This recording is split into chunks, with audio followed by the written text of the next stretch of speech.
between presenting about VR and also computational thinking at the Google offices in London, I had a free day, and so I went to the Natural History Museum, which is near my hotel. And on the way back, I saw that Imperial College were running a kind of science fair presentation where they were showing off some of their master's students, some of their postgrad work. This one here is to do with Arduino programming, and it is a way that you can use hand gestures to be able to really simply program Arduino software. And this student told me that it's to do with creating greater access to programming for people who've not done it before. This Opus book here has haptic responses to things that are happening in books. So it's trying to increase the engagement that people feel when reading. And this one really caught my eye. This is what caught my eye. I was walking past, and actually there's an explanation here museum on my day as I was from watching. the Google conference. And this is in Imperial College. They've got a science fair set up, and they have this app here with the Vive. And I just want to show you this. Can you see? So this student is what's his name? Dongyan? Li Dongyan has figured an app, and it's actually for detecting tumours.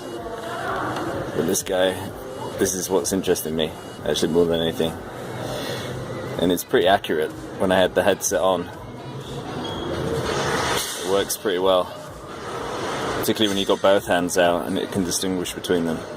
And this is my new friend Dougie Mann, who I'm hoping I'm going to be able to get him to come out to Frankfurt, probably with some of his colleagues, and come and speak about his new invention. I'll let him tell you about it. He is a master's student at Imperial College, and this is his creation. So he's going to tell you a little bit about it. Sure, so this is a keyboard. Rather than having 50 buttons, it has just 5 buttons. So you have 4 down the left and 1 at the top right. And then rather than pressing each button, you press chords of the buttons, kind of like on a guitar or a piano. So for an H, it would be just the top 3 together. A G would be this one, for example. You can see it prints on the screen. So tell me a little bit about the design process, because we got some kind of prototypes, I'm guessing, in here. So I had a friend, an amputee friend, who I was working with, and I basically just observed him, watched him. We identified some problems he had in his life, and one of them was his inefficiency in using a computer. And so I kind of just thought about how I could solve it, how I could simplify his whole interaction. And that idea of simplifying was very obvious, like make a keyboard just 5 buttons, and that was how it started to develop. And I was just very new for me. I don't do electronics, I don't do coding or anything like that, so I started it extremely simple. It was literally just a button sketch with an Arduino. I made just a 5-button keyboard, and I started to think about the logic of how it would work, and that's actually very closely linked to how Arduino works. It's a very like obvious route. This for me is a really good example of computational thinking, and you said have you ever seen an Arduino at school? At high school? Never did it. I found out what it was quite recently. Embarrassed to say. Well, it's not. That's more of a reflection of education, I think, than a reflection on you. But you figured it out, and you have made something that probably would have a fantastic application in the real world. Yeah. Right. I think the main thing this course stresses is prototyping. So I did obviously years of an undergraduate degree in mechanical engineering. Still never knew what a Raspberry Pi was, an Arduino was, anything. It was just maths. I was just learning about like flow and like forces and all that. Came here, and that was when they were like, just do it, just make it, see if it works. Start with cardboard, start with blue foam. If that works, add a few electronics in there. If that works, try 3D printing it. And everything was just trial and error, essentially. They didn't teach you how to do it. You kind of had to just find out, talk to friends, talk to tutors, see if you can figure it out. But the main thing as well was having like 50 designers and engineers all in one pot, one melting pot, and that's where there's like an expert in coding, there's an expert in 3D printing, and you could speak to them that, hey, can you just help me code this? Bring in different disciplines together. Exactly, yeah.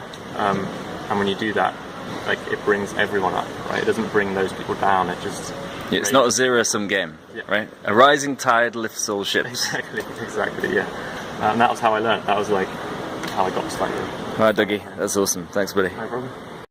I'll let you draw your own conclusions from my talk with Dougie today, but I guess three things that come to mind for me would be the first thing, allowing students more access to problem solving, particularly as we go away from that after the elementary school and primary school years, in favor of standardized testing.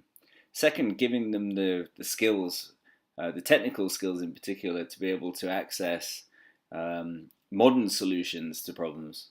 And then the third thing would be really bringing in these cross-curricular links, because if you think about it, what we've just seen from a master's student couldn't not be achieved by somebody in a high school.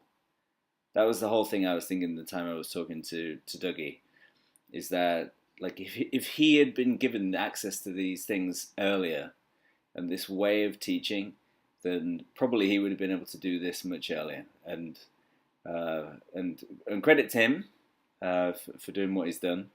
But I think we're wasting potential and wasting years of people's lives, which is criminal. So it's not a very happy note to end on, but I think it's probably quite an accurate note.